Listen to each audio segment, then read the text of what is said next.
விஜய் வந்து இந்த தங்க மோதிர திட்டத்தில் விஞ்ஞான முறைப்படி ஊழல் பண்ணியிருக்காரு.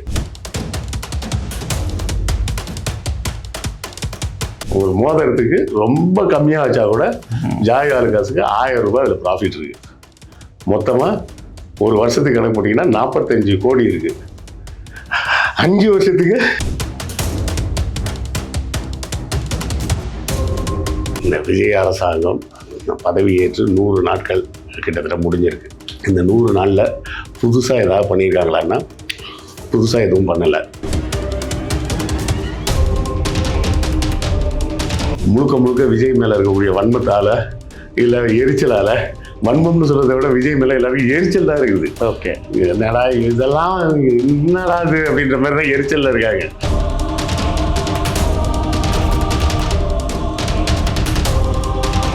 நேயர்களுக்கு வணக்கம். இன்றைய நேர்காணலில் நம்மோடு இணைந்திருக்கிறார் வரலாற்று ஆய்வாளர் திரு கிருஷ்ணவேல் அவர்கள். வணக்கம். வணக்கம். இன்னைக்கு ஊரே விஜய் அரசை புகழ்ந்து பேசிட்டு இருக்கு. முக்கியமான விஷயத்துக்காக தான். பெண்களுக்கு மிகவும் பிடித்த விஷயம் தங்கம். அந்த தங்கத்தையே குழந்தைகளுக்கு பரிசா கொடுக்குறாரு திரு விஜய் அவர்கள். முக்கியமாக இதில் பேச வேண்டிய விஷயம், நம்மலாம் தங்க நகை கடைக்கு போனால் தங்கத்தை விட இந்த செய்கூலி சேதாரம் தான் அதிகமாக போடுறாங்க. ஆனால் இங்கே மட்டும் அரசாங்கத்துக்கு 1 பைசாவில் ஒரு மோதிரம் அப்படின்ற ஒரு திட்டம் வந்து எப்படி பார்க்குறீங்க? இதில் என்ன உள்ள அரசியல் இருக்குது? இந்த விஜய் அரசாங்கம் பதவியேற்று 100 நாட்கள் கிட்டத்தட்ட முடிஞ்சிருக்கு. இந்த 100 நாளில் புதுசாக ஏதாவது பண்ணியிருக்காங்களான்னா புதுசாக எதுவும் பண்ணலை. புதுசாக சொன்னோம்னா இந்த ஒன்று தான் சொல்லலாம், தாய்மாமன் சீர் அப்படின்னு சொல்லி தங்க மோதிரம் கொடுக்குறேன் அப்படின்னு சொல்லி அந்த முதல் திட்டத்திலேயே ஒரு சூப்பரான செம்மையான விஞ்ஞானபூர்வமான ஊழல் ஒன்று அழகாக பண்ணி வச்சிருக்கிறாங்க. இவ்வளோ நாள் எல்லாரும் சொல்றது என்ன சொல்லுவாங்கன்னா, திமுக வந்து விஞ்ஞான ஊழல் பண்ணிச்சுப்பாங்க. விஞ்ஞான முறைப்படினா கண்டுபிடிக்க முடியாமல் இருந்தால் தான் அதுக்கு பேர் விஞ்ஞான ஊழல் அப்படின்னு இவங்க சொல்லிட்டு இருக்காங்க. விஞ்ஞானத்தை இப்போ முறைப்படி பார்த்தீங்கன்னா ஒன்று இருக்குன்னா இருக்கு, இல்லைன்னா இல்லை தான். கண்டே பிடிக்க முடியாத மாதிரி ஒரு ஊழல் பண்ணிட்டாங்க. இப்போ நான் சொல்கிறேன், விஜய் வந்து இந்த தங்க மோதிர திட்டத்தில் விஞ்ஞான முறைப்படி ஊழல் பண்ணியிருக்காரு. அப்படின்னா கண்டுபிடிக்க முடியாத ஊழல் கிடையாது, கண்டுபிடிக்க முடியும்னு நான் சொல்கிறேன். பேப்பர் படி பார்த்தீங்கன்னா அதில் ஒன்றும் தெரியாத ஊழல், ஆனால் உண்மையான ஊழல் அதில் ஒன்று இருக்குது. இந்த தங்க மோதிர திட்டத்தை பற்றி அறிவிக்கிறதுக்கு முன்னாடி 3 நாளைக்கு முன்னாடி ஜாய் ஆலுகாஸோட ஓனர் வந்து விஜயை போய் சந்தித்தார். சந்திச்ச அன்னைக்கே நான் பேசினேன். அன்னைக்கே வந்து ஒரு சேனலில் பேசினேன். விஜய் வந்து ஜாய் ஆலுகாஸில் ஒரு விளம்பரத்தில் நடிச்சிருக்காரு. அந்த விளம்பரம் என்னன்னா, ஒரு தாய் மாமனாக உங்கள் சகோதரிக்கு பிறந்த குழந்தைக்கு மோதிரம் போடுங்க அப்படின்னு விஜய் வந்து தாய் மாமனா மோதிரம் போட்டாருன்னு தான் அந்த விளம்பரமே. அப்போ ஒரு குழந்தையோட கையில் ஒரு மோதிரம் இருக்கிற மாதிரி தான் அந்த ஃபோட்டோவே இருக்கும். நீங்கள் கூகுளில் தேடி பார்த்தீங்கன்னா கிடைக்கும். அப்போது அன்னைக்கே நான் சொன்னேன், இது எப்படி இருந்தாலும் இன்னும் ஒரு 4-5 நாளில் இந்த தாய்மாமன் மோதிர திட்டம் அறிவிப்பாங்க பாருங்க. அறிவிக்கிறது மட்டும் இல்லை, அந்த டெண்டர் ஜாய் ஆலுகாஸுக்கு தான் போகும் பாருங்கன்னு சொன்னேன். கமெண்ட்ல வந்து உடனே வந்துட்டா கருப்பு சட்டக்காரன் அப்படின்லாம் நிறைய பேர் கமெண்ட் போட்டிருந்தாங்க. கரெக்டாக பார்த்தீங்கன்னா 4வது நாள் அறிவிச்சிட்டாங்க. அப்போ மறுபடியும் சொன்னேன், எப்போ அங்கே பார்த்தீங்களா அவர் சந்திச்ச அன்னைக்கே நான் சொன்னேன் திட்டம் அறிவிப்பாங்கன்னு. நான் 1 வாரம் சொன்னேன், அவங்க 4 நாள்லேயே அறிவிச்சிட்டாங்க. இந்த டெண்டரும் பாருங்க ஜாய் ஆலுகாஸுக்கு தான் கொடுப்பாங்க அப்படின்னு. அது காக்கா உட்கார பணம் இந்த மாதிரி எதையாவது உளரக்கூடாது. அதெல்லாம் முறைப்படி டெண்டர் அறிவித்து எல்லாரும் போட்டி போடுவாங்க. எல்லாரும் போட்டி போடுற இடத்துல தான் ஜாய் ஆலுகாஸுக்கு கிடைக்கும். நீ பாட்டுக்கு உன் சௌரியத்துக்கு பேசாத அப்படின்னு கமெண்ட் போட்டாங்க. இப்போது நான் சொன்ன மாதிரி 2வது விஷயமும் நடந்துருச்சு. சரியா? இப்போ இதில் ஊழல் இருக்குன்னு நான் சொல்கிறேன். என்ன ஊழல்ன்றதை நான் பின்னாடி சொல்கிறேன். ஏன்னா எப்பயே சொல்லிட்டோம்னா உங்களுக்கு அதோட இன்ட்ரெஸ்ட் போயிடும். புரியுது? அப்போ தான் நம்ம பார்வையாளர்களும் முழுசாக பார்ப்பாங்க. விஞ்ஞான ஊழல்னு சொல்லியிருக்காரு, என்ன மாதிரி பண்ணாங்க, அதை இவர் எப்படி கண்டுபிடிச்சாரு அப்படின்னு. இன்னும் சொல்ல போனால் இந்த டெண்டர் ஓப்பன் பண்ணுறதுக்கு ஒரு 4 நாளைக்கு முன்னாடி, ஆனால் நான் சேனலில் எதுலையும் பேசலை, என் வீட்டில் பேசிகிட்டு இருக்கும்போது என் மனைவிட்ட சொன்னேன், ஏதாவது ஒரு கூதல் பண்ணி இது ஜாய் ஆலுகாஸுக்கு கொடுத்துருவாங்க அப்படின்னு. சரியா? எப்படி சொல்கிறீங்க அப்படின்னு. அப்புறமா சொல்கிறேன், இப்போ சொன்னேன்னா ரொம்ப ஓவராக சொல்கிற மாதிரி இருக்கும் அப்படின்னு சொன்னேன். சரின்ட்டாங்க. அதுக்கப்புறமா அந்த விளக்கத்தை என்னன்னு சொன்னேன். இப்போ இந்த டெண்டர் அங்கே கொடுத்த உடனே எல்லாரும் பேசுனது என்ன நிறைய பேர் சேனல்ஸில் பேசுகிறாங்க. பேசும்போது பொதுவாக எல்லாரும் பேசுறது 2 விஷயம் பேசுகிறாங்க. ஒன்று என்ன சொல்கிறாங்கன்னா, ஜாய் ஆலுகாஸுக்கு மேலே இடி ரைடு, அவங்க 300 கோடி ரூபா சொத்து முடக்கப்பட்டிருக்கு, அவங்க வந்து கடத்தலில் ஈடுபடுறாங்க, தங்க கடத்தல். அந்த தங்கத்தை இந்த தாய்மாமன் மோதிரத்தில் கொண்டு கொடுக்க போகிறாங்க, அது மூலமாக ப்ராஃபிட் வரப்போகுது அவங்களுக்கு. ஏன்னா அப்போ ரேட் என்ன சொல்லியிருக்காங்க, இந்த IBJAன்னு ஒரு அமைப்பு இருக்கு, Indian bullion and jewellery association பேர், ஜுவல்லர்ஸ் அசோசியேஷன். அதாவது தங்க கட்டிகளும் நகை வியாபாரிகளும் கொண்ட ஒரு சங்கம் தான் வந்து இன்னைக்கு தங்கத்துக்கு என்ன ரேட்டுன்றதை நிர்ணயம் பண்ணும். அப்போ இவர் வந்து கடத்தல் தங்கத்தை கொண்டு வந்து இங்க உள்ள மார்க்கெட் ரேட்டுக்கு விற்கும்போது அவருக்கு கிட்டத்தட்ட ஒரு கிராமுக்கு 5000 ரூபாய் லாபம் கிடைக்கும். யாரு? ஜாய் ஆலுகாஸுக்கு அப்படின்னு ஒரு சிலர் உருட்டுனாங்க. அதுக்கு வாய்ப்பு கிடையாது. அதுவும் போக ஜாய் ஆலுகாஸ் வந்து அவ்வளோ உத்தமர், அவர் கடத்தல்லே பண்ணலை அப்படி இப்படின்லாம் நான் சொல்ல வரல. அவங்க கடத்தல் பண்ணாங்களா இல்லையான்றதை பற்றி எனக்கு ப்ரூஃப் கிடையாது. அதனால நான் ப்ரூஃப் இல்லாத விஷயத்த பேச விரும்பலை. சரியா? நம்மள்ட்ட சாலிடாக ஒரு ப்ரூஃப் இருக்குன்னா தான் பேசணும். அவங்க கடத்தல் பண்ணியிருக்காங்க, மாட்டியிருக்காங்க, இது ஒரு நியூஸ் இருக்குது அப்படின்னு சொன்னால் தான் நம்ம அதை பற்றி பேசணும். அப்படி எந்த நியூஸும் கிடையாதுன்றப்ப நம்ம அதை பற்றி பேசுறது வந்து புரணி பேசுகிற மாதிரி, எல்லா யூடியூப் சேனல்லையும் பேசுகிற மாதிரி அது நம்மளும் அந்த மாதிரி பேசக்கூடாது. அது 2வது, நீங்கள் வந்து தங்கம் வச்சிருக்கக்கூடிய நகைக்கடைக்காரங்க அந்த தங்கத்தை எதன் மூலமாக வாங்கணும் அப்படின்ற சோர்ஸை காட்டி ஆகணும். எப்படி ப்ரொக்யூர் பண்ணாங்க, அதுக்கு உண்டான இன்வாய்ஸ் என்ன, பில் என்ன, அக்கௌண்டபிலிட்டி இருக்கு. ஆமாம், அதாவது சோர்ஸ் எல்லாத்தையுமே காமிச்சாதான் அவங்களால தங்கம் விற்க முடியும். நான் வந்து இன்னைக்கு 10 கிலோ தங்கம் விற்றுருக்கேன் இந்த மாதம் அப்படின்னு சொன்னால், அந்த 10 கிலோ தங்கம் எங்கேருந்து ப்ரொக்யூர் பண்ணேன் நான், தங்கத்தை நான் வீட்டில் உட்காந்து செய்ய முடியாது. புரியுது?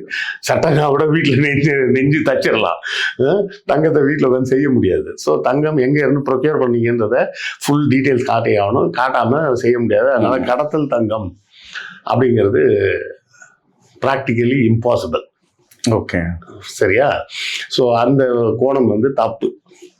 அது வந்து முழுக்க விஜய் மேலே இருக்கக்கூடிய வன்மத்தால் இல்லை எரிச்சலால், வன்மம்னு சொல்றதை விட விஜய் மேல எல்லாருக்கும் எரிச்சல் தான் இருக்குது. ஓகே, என்னடா இதெல்லாம், என்னடா இது அப்படின்ற மாதிரி தான் எரிச்சல்ல இருக்காங்க. 5943.23 கோடி அப்படின்னு எல்லாம் எரிச்சல்ல தான் இருக்காங்க. அன்னபூர்ணி 6, அன்னபூர்ணி சூப்பர் 6ன்னு சொல்லிட்டு 3 சிலிண்டர் இருந்துங்க. 2.5 லட்சம் ரூபாய்க்கு, அதுவும் 2.5 லட்சம் ரூபாய் ஆண்டு வருமானத்துக்கு கம்மியா இருக்கணுமா? அப்படின்னா மாசம் எவ்வளவு வருமானம் இருக்கணும்? 20,000 ரூபாய் தான் இருக்கணும். 21,000 இருந்தாலே கிடையாது உங்களுக்கு. அது வந்து கிடையாது. அப்ப 20,000 தான் இருக்குன்னா 700 ரூபாய்க்கு கம்மியா ஒரு நாள் சம்பளம் சம்பாதிக்கிறவரா இருந்தா தான் அவருக்கு சிலிண்டரு, அதுவும் 3 சிலிண்டரு, அதுவும் பொங்கல். அப்போ அது என்னைக்கு வரும்னு தெரியாது. இப்படி எரிச்சல்ல தான் இருக்கிறாங்கன்னு வச்சுக்கலாம். அந்த மாதிரி அளவு கடந்த விஜய் மேல எரிச்சல்ல இருக்கிறவங்க வேணா இந்த மாதிரி சொல்லலாம். வேற ஒருத்தர் சொன்னாரு, அந்த பாயிண்ட் கொஞ்சம் ஏத்துக்கிற மாதிரி பாயிண்ட். அவர் பேர் எனக்கு ஞாபகம் இல்லை, ஏதோ ரீல்ஸ் பார்க்கும்போது வந்தது. அவர் சொன்ன ஒரு ஆங்கிள் வந்து கொஞ்சம் ஏற்றுக்கொள்ளக்கூடிய ஆங்கிள். ஆனா அதுலயும் ஒரு பிரச்சனை இருக்கு. என்னன்னா, தங்கம் வந்து நகை கடைக்காரங்க வந்து நான் இன்னைக்கு காலையில போய் வாங்கிட்டு வந்து விற்க போறதெல்லாம் கிடையாது. அவங்க ஒரு 5-6 வருஷம் முன்னாடியே கூட வாங்கி வச்சிருப்பாங்க, அதைத்தான் வித்துக்கிட்டு இருப்பாங்க அப்படின்னு ஸ்டாக் பண்றது. அப்ப தங்கத்தெல்லாம் ஸ்டாக் பண்ணிட்டு இருக்கிறது வந்து முட்டாள்தனமான வேலை. ஒரு குறிப்பிட்ட அளவுக்கு மேல யாரும் ஸ்டாக் வச்சுக்க மாட்டாங்க. அப்படியே வச்சிருந்தா கூட, ஒரு பேச்சுக்கு ஒரு 5 வருஷம் முன்னாடி வாங்கின தங்கம் அப்படின்னு சொன்னா கூட அது அன்னைக்கு 10,000 ரூபாய், இன்னைக்கு 15,000 ரூபாய், அந்த 5,000 ரூபாய் மார்ஜின் இருக்குல்ல அவருக்கு அப்படின்னு கணக்கு இவங்க சொல்றாங்க. அது பார்க்கறதுக்கு லாஜிக்கலா தெரியும், ஆனா டெக்னிக்கலா அது பாசிபிள் கிடையாது. ஏன் அப்படின்னா, தங்கம் விலை ஏற ஏற அது வந்து கம்பெனியோட அசட்ல சேர்த்துருவாங்க. இன்னைக்கு அவர்கிட்ட 10 கிலோ தங்கம் இருக்குன்னு வச்சுங்களேன், ஒரு கிராம் வந்து 10,000 ரூபாய் அப்படின்னு இருக்குன்னா கணக்கு போட்டுக்கோங்க. 10,000 × 10,000, 4 நாள் 8 சைபர், 8 சைபர்னா 10 கோடி ரூபா. கம்பெனியோட வேல்யூவேஷன் 10 கோடி அப்படின்னு இருக்கும். சரியா? அது 15,000 ரூபாய்க்கு வரும்போது கம்பெனியோட வேல்யூவேஷன் 15 கோடின்னு மாறிடும். அப்படி வச்சுதான் அதோட லாப கணக்கை பார்க்க முடியுமே தவிர, அன்னைக்கு அவர் வாங்கினாரு, இன்னைக்கு கூடிருச்சு, அதனால எக்ஸ்ட்ரா 50 கோடி அவருக்கு, 5 கோடி அவருக்கு ப்ராஃபிட், அவருக்கு அசட்ல வச்சிருந்தாரு அப்படின்னு கணக்கில் எடுக்க முடியாது. அது உங்களுக்கும் எனக்கும் வேணா செல்லுபடி ஆகும். நான் ஒரு 5 வருஷம் முன்னாடி 10 கிராம் தங்கம் வாங்கி வச்சிருந்தேன், அன்னைக்கு அது வந்து 1 லட்சம் ரூபாய். இன்னைக்கு விற்றா 1.5 லட்சம் ரூபாய், அது எனக்கு ப்ராஃபிட் அப்படின்னு நான் சொல்லலாம். நகை கடைகளாக நடத்துகிறவங்களுக்கு அப்படி கணக்கு பார்க்க மாட்டாங்க. அது அசெட் வேல்யூவில் ஏறிடும். ஏன்னா இன்சூரன்ஸ் பண்ணுறாங்கல்ல, நகை கடை எல்லாத்தையுமே இன்சூரன்ஸ் பண்ணுவாங்க. அப்போ இன்சூரன்ஸ் பண்ணும்போது அன்னைக்கு தங்கத்தோட விலை என்னவோ அந்த விலைக்கு தான் இன்சூர் பண்ணுவாங்க. 10 கிலோ வச்சிருக்காரு, 10 கோடி ரூபாய் மதிப்பு இருக்கு, 10 கோடிக்கு தான் அவர் இன்சூர் பண்ணியிருக்காரு. கடை எவனோ கொள்ளையடிச்சு போயிட்டான்னு வச்சுக்கிங்க, புரியுது, இன்னைக்கு தேதிக்கு அவருக்கு 15 கோடி லாஸ். இன்சூரன்ஸ் கம்பெனி 10 கோடி தானே இன்சூர் பண்ண, அவ்வளோதான் தருவேன்னு தானே சொல்லுவான். ஸோ அப்போ இன்சூரன்ஸ், அக்கௌண்டிங் எல்லா பர்பஸுக்குமே அன்னன்னைக்கு தங்கத்தோட விலை என்னவோ அந்த ரேட்ல தான் இது பதிவு செய்யப்படும். சரி, இப்போ டெண்டருக்கு வருவோம். டெண்டர்ல 2 விஷயம் நடந்தது. முதல்ல என்ன சொன்னாங்கன்னா, டெண்டர் அறிவிக்கும் போது தங்கத்துக்கு 13,000 ரூபாய் ஒரு கிராமுக்கு கொடுத்துருவோம். சரிங்களா? மார்க்கெட்டோட ஃப்ளக்சுவேஷன், விலை ஏறுதா இறங்குதான்றதை பொறுத்து அதில் வரக்கூடிய பிரச்சனைகளை வந்து அந்த டெண்டர் கொடுக்குறவங்க தான் பார்த்துக்கணும். அரசாங்கம் ஃபிக்ஸடாக ஒரு கிராமுக்கு 13,000 ரூபாய் கொடுத்துருவாங்க இந்த வருஷத்துக்கு. ஒவ்வொரு வருஷத்துக்கும் நிர்ணயம் பண்ணுவோம். அப்படி நிர்ணயம் பண்ணும்போது இந்த வருஷத்துக்கு 13,000 ரூபாய் ஒரு கிராமுக்கு. அது போக செய்கூலி, சேதாரம், அதாவது என்னெல்லாம் இருக்குன்னு பார்த்தீங்கன்னா, ஹால்மார்க்கு, பிஏஎஸ் ஹால்மார்க்கு முத்திரை வேணும். அது வந்து 2 கிராமுக்கு மேலே இருந்தால் கம்பல்சரி, 2 கிராமுக்கு கீழே இருந்தால் கம்பல்சரி கிடையாது. நகைக்கடைக்காரங்களே 916 தாங்க அப்படின்னு அவரே சிம்பிள் போட்டுக்கலாம். இப்போ லலிதாவில் வாங்குறீங்கன்னா லலித் எல் R16 916 அப்படின்னா அடிச்சு கொடுத்துடலாம். அவங்க மட்டும் தான் வாரண்டி கேரண்டி எல்லாம். ஆமாம், இல்லை நீங்கள் திரும்ப கொண்டு போய் அவங்கள்ட்டே கொடுத்தீங்க, அவங்க ஆமாம் 916 எடுத்துப்பாங்க. வேற கடைக்கு போனீங்கன்னா ஒத்துக்க மாட்டேன்னு கூட சொல்லலாம். ஆனால் அவங்க கடையில் அவங்களே கொடுக்குற வாரண்டி அது. ஆனால் 2 கிராமுக்கு மேலே இருந்தால் ஹால்மார்க் கண்டிப்பாக வேணும். சரியா? அப்போ 2 கிராமுக்கு கீழே தான் இருக்குன்றப்ப ஹால்மார்க் தேவையில்லை. ஆனாலும் அரசாங்கம் என்ன சொல்லுதுன்னா, கட்டாயம் ஹால்மார்க் வாங்கணும்னு சொல்லுது. ஹால்மார்க் வந்து எவ்வளோ அந்த ஃபீஸ்ன்னு கேட்டிங்கன்னா, ஒரு ஐட்டத்துக்கு 48 ரூபாய் ப்ளஸ் ஜிஎஸ்டி 18%. 48 + 18% போட்டிங்கன்னா 50 ரூபா வந்துடும். ஹால்மார்க் சிம்பிள் குத்துறதுக்கே இப்போ 50 ரூபா வருது. இவர் 1 பைசா தான் போட்டுருக்காரு. அப்புறம் tamper proof blister packing. Blister பேக்கிங்னா டிரான்ஸ்பரண்டா இருக்கணும். ஒரு பிளாஸ்டிக் அட்டை மாதிரி அந்த அட்டைக்கு உள்ள வச்சு சீல் பண்ண மாதிரி இருக்கணும். அதை நீங்க ஓபன் பண்ணீங்கன்னா உடைச்சாச்சுன்னு அர்த்தம். ஓகே, அப்போ உடைக்காம சீல் பண்ணதாக இருக்கணும். அந்த பிளிஸ்டர் பேக்கிங் எப்படி இருந்தாலும் ஒரு மினிமமா 10 to 15 ரூபாய் ஆகும். சரியா? அது போக டிரான்ஸ்போர்ட், சென்னையில் தயாரிச்சாங்கன்னா சென்னையில இருந்து கன்னியாகுமரி வர எந்த கிராமமா இருந்தாலும் கொண்டு போய் சேர்க்கணும். அந்த டிரான்ஸ்போர்ட் செலவு இருக்கு. இது எல்லாத்தையும் அக்கௌண்டிங் பண்றதுக்கு, கணக்கு வழக்கு பார்க்கறதுக்கு ஆளு தேவை. அந்த ஆளுக்கு சம்பளம், அப்படி இப்படின்னு எல்லாம் பார்த்தீங்கன்னா ரொம்ப ரொம்ப கம்மியா வச்சிங்கன்னா கூட ஒரு மோதிரத்துக்கு தங்கத்தோட விலை இல்லாமல் 400 ரூபாய் செலவாகும் ஆவரேஜா. 50 ரூபா பிளிஸ்டர் பேக்கிங், இது 50 ரூபா ஹால்மார்க்கு, ஒரு 20 ரூபா பிளிஸ்டர் பேக்கிங்கு, டிரான்ஸ்போர்ட், அதுன்னு எல்லாம் சேர்த்திங்கன்னா ஒரு 400 ரூபாயாவது செலவாகும். அந்த 400 ரூபாய் செலவாகக்கூடிய இடத்துல இவர் 1 பைசா கொட்டேஷன் கொடுத்துருக்கிறாரு. இதை வச்சு அவரால் எப்படி பண்ண முடியும்? அதை வச்சு தான் எல்லாரும் இந்த கடத்தல் தங்கம், அது பழைய தங்கம் அப்படி இப்படின்லாம் பேசிட்டு இருக்காங்க. தங்கத்தில் பழசு புதுசெல்லாம் கிடையாது. தங்கம் தான் எப்பவுமே அது. சரியா? கடத்தல் தங்கம் வாய்ப்பு இல்லை. சரியா? அதுவும் போக துபாயிலேருந்து இங்கே கடத்திட்டு வந்தாலும் பெரிய லாபம்லாம் ஒன்றும் கிடையாது. ஒரு சின்ன இங்கே வாங்குறதுக்கும் அந்த தங்கத்துக்கும் கொஞ்சோண்டு தான் ஒரு டிஃப்ரென்ஸ், ரொம்ப பெரிய டிஃப்ரென்ஸ்லாம் கிடையாது. துபாயிலேருந்து ஒரு நபர் கொண்டு வர்றதுன்னா அதிகபட்சம் 20 கிராம் கொண்டு வரலாம், அவ்வளோதான். அதுவும் போட்டுட்டு வர்றதை 20 கிராமுக்குள்ளே தான் போட்டு வர முடியும், அதுக்கு மேலேயும் கொண்டு வர முடியாது. ஸோ அப்போ இதை எப்படி தான் பண்ண போகிறாங்க? இது தெரியாமல் மற்ற கம்பெனிக்காரன் பூரா என்ன பண்ணிட்டாருன்னா, ஒரிஜினலாக அவங்க கொடுத்த மாதிரியே போட்டு கால்குலேஷன் போட்டு அதில் 2வது இடத்துல இருக்கிறது ஜிஆர்டி 410 ரூபா கொட்டேஷன் பண்ணிங்க. இவர் 1 பைசா, அடுத்ததுல 410. அதான் 1 பைசாவில் வந்து 15,200 சில்லற வரையும் வந்துருக்கு. இல்லை, அது சரவணா ஸ்டோர் வந்து தப்பாக கணக்கு பண்ணிட்டாங்க. அது 15,000. அவங்க என்ன பண்ணிட்டாங்கன்னா, இவங்க வந்து என்ன பண்ணாங்கன்னா, நான் சொன்னல முதல்ல 13,000 சொன்னாங்க ஒரு கிராமுக்குன்னு. அதுக்கு அப்புறமா அந்த டெண்டருக்கு சப்மிட் பண்றதுக்கு ஒரு நாளோ என்னவோ முன்னாடி தான் அன்னைக்குள்ள ரேட்டுக்கு நாங்கள் தங்கத்துக்கு காசு தருவோம்ட்டாங்க. இதை கவனிக்காம இவங்க என்ன பண்றாங்க, சரவணா ஸ்டோர் அந்த லாஸ்ட் டேட்டுக்கு முன்னாடியே டெண்டர் டாக்குமெண்ட்டை கொடுத்துட்டாங்க. லாஸ்ட் டேட்டுக்கு முன்னாடியே கொடுத்ததுனால இவங்களுக்கு இந்த டெண்டர்ல இப்படி ஒன்று மாத்தினதே தெரியாது. அவர் கோல்டு ரேட்டையும் சேர்த்து தான் போட்டிருக்காரு. ஓகே, அப்போ கோல்டு ரேட் 13,000 வச்சுக்கிட்டா கூட மிச்சம் 2,500 போட்டிருக்காருன்னு வச்சுக்கலாம். 1000 ரூபாய் வந்து தங்கத்தோட ரேட்டு முன்ன பின்னா இருந்தா இருக்கட்டும்ன்றதுக்காக ஒரு 1000 ரூபாய் போட்டுருந்துருப்பாரு. 1,500 செய்கூலி சேதாரம், பேக்கிங்கு, ஹால்மார்க்கு எல்லாத்துக்கும் சேர்த்து ஒரு 1,500 ரூபாய் அவர் போட்டிருக்காரு. ஸோ மற்ற எல்லா கம்பெனியும் 410 ரூபாயில தொடங்கி 1,500 ரூபாய் வரை போட்டிருக்காங்க. இவர் மட்டும் 1 பைசா போட்டிருக்காரு. இதுல முக்கியமா கவனிக்க வேண்டியது என்னன்னா, இந்த டெண்டரே விட்டுருக்க வேண்டிய அவசியம் கிடையாது. நேராவே டைட்டன் கம்பெனியில கொடுத்துருக்கலாம். ஏன்னா Titan company Tamil Nadu government 30% share வச்சிருக்காங்க. ஓகே, சரியா? அந்த காலத்துல 83, 84, 85 அந்த காலகட்டத்துக்கு உள்ள இருக்கும்னு நினைக்கிறேன். நான் வருஷம் எனக்கு சரியா ஞாபகம் இல்லை. எம்ஜிஆர் பீரியடு டாடா வந்து ஒரு வாட்ச் கம்பெனி ஆரம்பிக்கணும்னு இடம் தேடுறாங்க. எங்கேயுமே இடம் கிடைக்கிற வசதியா. அப்போ எம்ஜிஆர் தான் கூப்பிட்டு ஒசூர் பக்கத்தில் இடம் கொடுக்குறாரு. கொடுக்கும்போது என்ன சொல்றாருன்னா, இந்த இடத்துக்கு பதிலாக நீ உங்க ஷேர்ல 30% தமிழ்நாடு அரசாங்கத்துக்கு கொடுத்துருங்கன்றாங்க. டிட்கோ இருக்குல்ல, அந்த நிறுவனத்துக்கு கொடுக்க சொல்லிடுறாங்க. டைட்டன் அப்படின்றது பேரே இப்படிதான். டாடா இண்டஸ்ட்ரீஸ் அதுதான் TI, தமிழ்நாடுன்றது தான் டானு. ஓகே, அதுதான் டைட்டன் அப்படின்ற பேரு. அப்போ நீங்க யாருக்குமே கேட்க வேணாம், டெண்டரே கொடுக்க வேணாம், நேரா டைட்டன்ல கொடுத்துருந்தா நீங்க செலவு பண்ற பணத்துல இருந்து எவ்வளவு லாபம் வருதோ அந்த டைட்டன் நிறுவனத்துக்கு அதுல 3/4 பங்கு அரசாங்கத்துக்கு திரும்பி வந்துடும். கரெக்டா இல்லையா? இது தெரியாதோ தாவேக அரசுக்கு? இதெல்லாம் தெரிஞ்சா அவங்க ஏன் 5,943 கோடிலாம் விவசாய கடன் தள்ளுபடி பண்றாங்க? டைட்டன் நிறுவனம் வந்து தமிழ்நாடு பங்குதாரர். அதுல 30% நமக்கு அதுல ஷேர் இருக்கு. என்ன ப்ராஃபிட் வந்தாலும் அந்த ப்ராஃபிட்ல இருந்து 30% நமக்கு வந்துடும், அரசாங்கத்துக்கு வந்துடும். அதுவும் கொடுக்கல.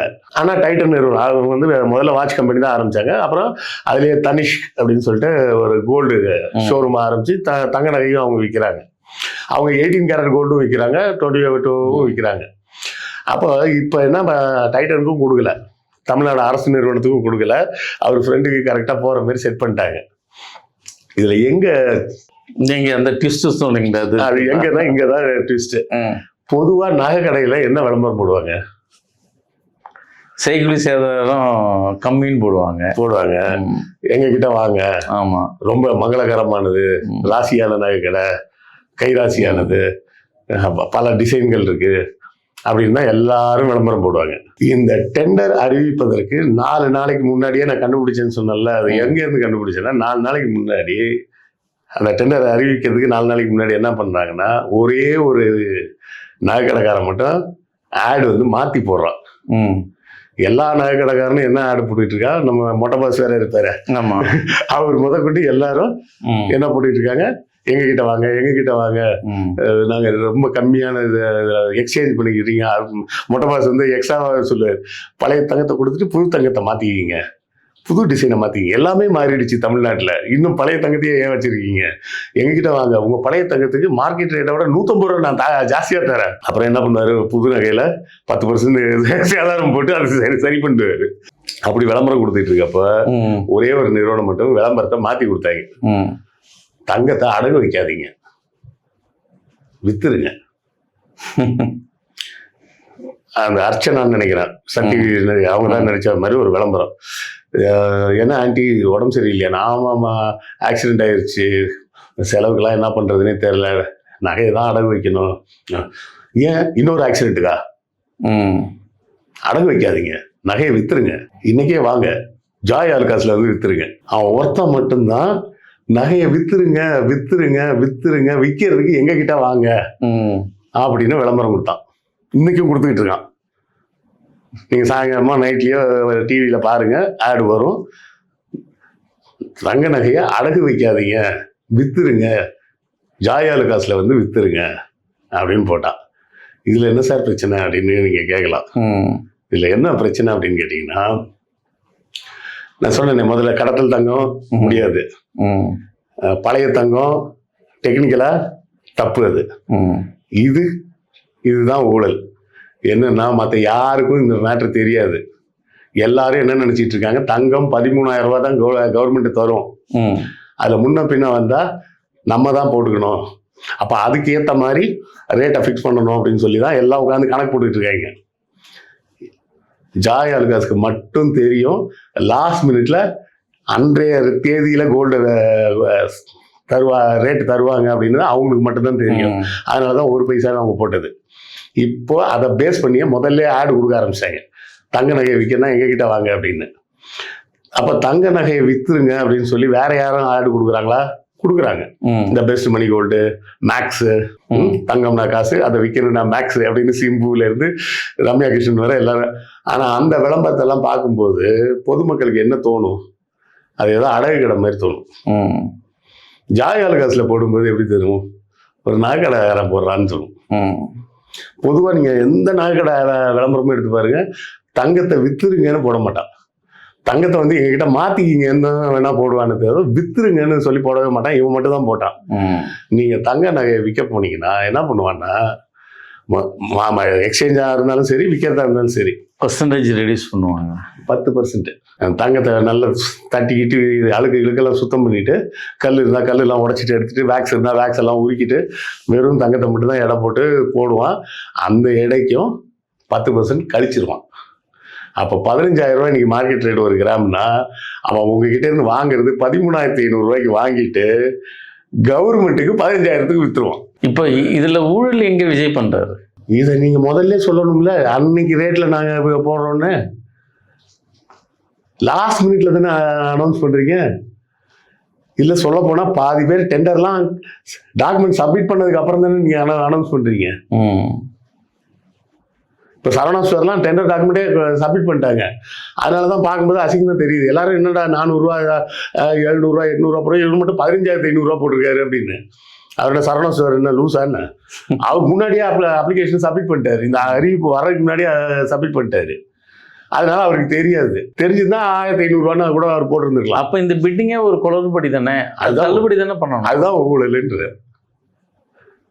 டெக்னிக்கலாக ஒன்றும் தப்பு கிடையாது. சரவணா ஸ்டோரை யார் முந்திக்கிட்டு அவசரமாக கொடுக்க சொன்னது? லாஸ்ட் டே அன்னைக்கு கொடுக்க வேண்டியது தானே அப்படின்னு தான் கேட்பாங்க. லாஸ்ட் டே அன்னைக்கு கொடுக்க வேண்டியது தானே அப்படின்னு தான் கேட்பாங்க. கடைசி நேரத்தில் அது மாதிரி பிட்டிங் மாற்றக்கூடாது இல்லை?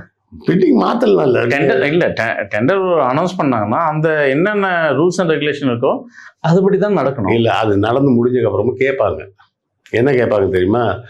L1 நீங்கள் வேற யாராவது மேட்ச் பண்ண விரும்புறீங்களான்னு கேட்பாங்க. L1ன்றது லோயஸ்ட் பிடர். லோயஸ்ட் பிடர்ல நம்பர் 1ன்றது L1 அப்படிம்பாங்க. L1 யாராவது மேட்ச் பண்றீங்களா அப்படின்னு கேட்டாங்க. இந்த டெக்னிக் என்னன்றது தெரியலன்றதுனால மற்ற எல்லாரும் நாங்கள் மேட்ச் பண்ண முடியாதுன்ட்டாங்க. கல்யாண் ஜுவல்லர்ஸ் மட்டும் நான் மேட்ச் பண்றேன்ட்டான். இப்போ என்ன பண்ணிட்டாங்கன்னா 70% ஆர்டர் வந்து ஜாய் ஆலுகாஸுக்கும், 30% ஆர்டர் கல்யாண் ஜுவல்லர்ஸ்க்கும் போகும். இப்போ அடுத்து சரவணாவும் நான் ஒத்துக்கிறேன் அப்படின்றாரு 1%க்கு L1க்கு வரேன்னு. வந்தாங்களான்னு தெரியல, இன்னும் அதிகாரப்பூர்வமாக எனக்கு தெரியல. நம்ம இப்போ பேசிட்டு இருக்கிற இந்த நிமிஷம் வர நான் அந்த நியூஸ் இன்னும் பார்க்கல. கல்யாண் ஜுவல்லர்ஸும் நான் L1 மேட்ச் பண்றேன்னு சொன்ன மறுநாள்ல இருந்து தங்கத்தை விற்க எங்ககிட்ட வாங்கன்னு ஆடு கொடுக்க ஆரம்பிச்சா. ஓகே ஓகே, புரியுதுங்களா? இப்போ என்ன நடக்கும் அப்படின்னு பார்த்தீங்கன்னா, இன்னும் ரேட் கம்மி பண்ணி கேட்போம். 10%ல இருந்து 15% குறைச்சிதான். இல்ல இப்ப எவ்வளவு மக்கள் தங்கத்தை எடுத்துட்டு போயிட்டு ஜாய் ஆலுகாஸ் தான் கொடுக்கணும், கல்யாண ஜுவல்லரி தான் கொடுக்கணும், விற்கணும்னு முடிவு பண்ணா எங்க போய் விற்பீங்க? ஏதாவது ஜுவல்லரி ஷாப் தான். ஆனா பக்கத்துல இருக்கிற நகை கடைக்கு போறீங்க, அவங்க ஒரு 15% யார் அதிகமா தராங்களோ அங்கதானே. அது அப்ப என்ன பண்ணுவீங்க? விளம்பரத்தை தானே யோசிப்பீங்க. யார் அதிகமா தராங்கன்னு நீங்க எங்க இருந்து சோர்ஸ் பண்ணுவீங்க? பார்க்குற விளம்பரத்தில் இருந்தாலும் யோசிப்பீங்க. மற்ற கம்பெனிலாம் அந்த நகையை வாங்கிக்கிறேன்னு சொல்கிற கம்பெனிலாம் பார்க்கும்போதே உங்களுக்கு என்ன தோணும்? ஏதாவது குறைச்சி தான் கேட்பாங்க கண்டிப்பாக. தங்கம்னா காசு, விற்கணும்னா மேக்ஸிமம். அங்கே போனால் மேக்ஸிமம் அமௌண்ட் எப்படி தருவான்? கம்மியாக தானே. ஃபோன்லேயே அவங்க சொல்லுவாங்க, சார் 10% கழிப்போம் சார் அப்படிமா. 10%? ஐயோ, அப்போ ஜாய் ஆலுகாஸ் போகும். முடிஞ்சு போச்சு. அவங்கள வந்து கடைக்கு அங்கே தங்கத்தை அங்கே கொண்டு வந்துருட்டான். ஸோ 10 to 15% அடிச்சு உங்கள்கிட்ட ரேட்டை போட்டு கேஷ் வாங்கிக்கிங்க, முடிஞ்சது. உங்களுக்கு இருக்கிற அவசரத்துக்கு இந்த டெக்னிக்கெல்லாம் நீங்கள் உட்காந்து யோசிச்சுட்டு இருக்க போகிறது இல்லை. அப்போ ரொம்ப கம்மியாச்சா கூட ஒவ்வொரு கிராம் தாங்க அந்த ஒவ்வொரு மோதிரத்துலையும் ஜாய் ஆலுகாஸ்க்கு நேரடியான மார்ஜின் வந்து 1,500 ரூபாய் இருக்குது. இதில் வந்து 6% வந்து ஜிஎஸ்டியில் போயிடுதுன்னு வச்சுங்க. நகையை வாங்குறாங்கல்ல, வாங்கும்போது ஒரு ஜிஎஸ்டி 3%. இவர் வந்து கவர்மெண்ட்டுக்கு விற்கும்போது ஒரு 3%. அந்த 3% கவர்மெண்ட்டுக்கு விற்கும்போது அவருக்கு ரிட்டர்ன் ஆகிடும். இந்த 3%க்கு அந்த வாங்கினப்ப கட்டின 3%, வித்தப்ப கட்டின 3% ரெண்டும் ஒன்றுக்கு ஒன்று கழிஞ்சிரும். அதனால அந்த 6% ஜிஎஸ்டியை இவருக்கு இல்லாமல் போயிடுது. கரெக்டா? ஸோ அப்போ ஹால்மார்க்கு, பேக்கிங்கு, அது இதுன்னு எல்லாம் சேர்த்திங்கன்னா ஒரு 250 ரூபா தான் வரும்.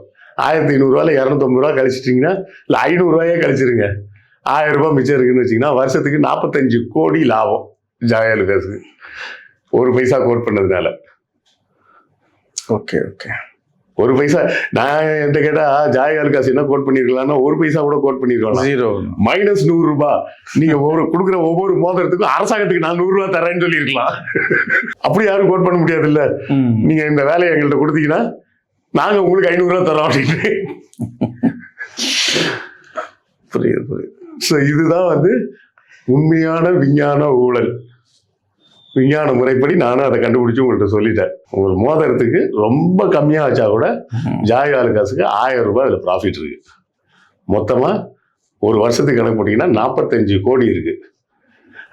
5 வருஷத்துக்கு புரியுது. மேபி 2வது வருஷம் எல்லாருமே புரிஞ்சுட்டு உஷாராகி உள்ள வந்துருவாங்க. மேபி அடுத்த வருஷம் இந்த கூத்து கூட நடக்கலாம். மைனஸ்ல நிறைய பேர் கொட்டேஷன் கொடுத்து வாய்ப்புகள் இருக்கா? ஏன்னா இதை வந்து முதல்ல இதை வந்து திட்டமிட்டு தான் அவங்க பண்ணியிருக்கிறது. அதாவது தாய்மாமன் தங்க மோதிரம் திட்டம்னு ஒன்று அறிவிக்கிறதுக்கு 4 நாளைக்கு முன்னாடியே, திட்டத்தை வந்து அதிகாரப்பூர்வமாக அறிவிக்கிறதுக்கு ஒரு 2 நாளோ 3 நாளைக்கு முன்னாடியே என்ன பண்ணுறாங்க, ஐ மீன் அந்த கொட்டேஷன், அந்த டெண்டர் அறிவிக்கிறதுக்கு ஒரு 4 நாளோ 3 நாளைக்கு முன்னாடி தங்கத்தை விற்க எங்ககிட்ட வாங்க, தங்கத்தை அடகுலாம் வைக்காதீங்க, வித்துருங்க, அதுதான் நல்லது அப்படின்னு ஒரு ஆடை உண்மை வந்து அதுதான். என்கிட்ட கேட்டால் பர்சனலாக என்கிட்ட கேட்டிங்கன்னா தங்கத்தை அடகு வைக்கிறத விட விற்கிறது தான் பெஸ்ட்டு. அதுதான் நானும் சொல்லுவேன். அது ஜென்ரலாக சொல்றது. இது ஜாய் ஆலுகாஸ் ஏன் குறிப்பாக சொல்லணும்? ஊரில் இருக்க அத்தனை நகை கடைக்காரனு என்கிட்ட வந்து நகையை வாங்கிக்கோன்றான், இல்லை நகையை எக்ஸ்சேஞ்ச் பண்ணிக்கோன்றான். இவங்க ஒருத்த மட்டும் வித்துரு வந்து என்கிட்ட வித்துருன்னு ஏன் சொல்றான்னா இந்த டெண்டருக்காக தான் சொல்றோம். உள்குத்தி இவ்வளோ இருக்குது. ஆமா. மிக்க நன்றி. நன்றி.